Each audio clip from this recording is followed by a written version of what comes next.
ప్రియులారా, ఈరోజు మనందరికీ కావాల్సింది ఏంటంటే దేవుని కనికరం. కృప అనే మాటకు కనికరము లేక దయ అని అర్థం. దేవుని కృపను మనం సంపాదించుకోవాలి, దేవుని దయను సంపాదించుకోవాలి. ఇప్పుడు ఎపఫ్రోదితు ఏం సంపాదించుకున్నాడయ్యా అంటే దేవుని కృపను సంపాదించుకున్నాడు.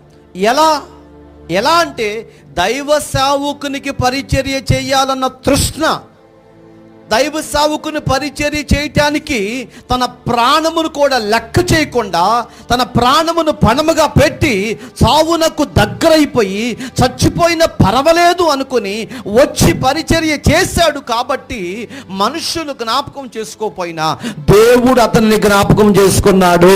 ఈరోజు పరిచర్య చేస్తున్న ప్రియ సహోదరుడా, సహోదరి, ఈ మనుషులు నిన్ను ద్వేషించవచ్చు, దూషించవచ్చు, రకరకాలుగా మాట్లాడచ్చు.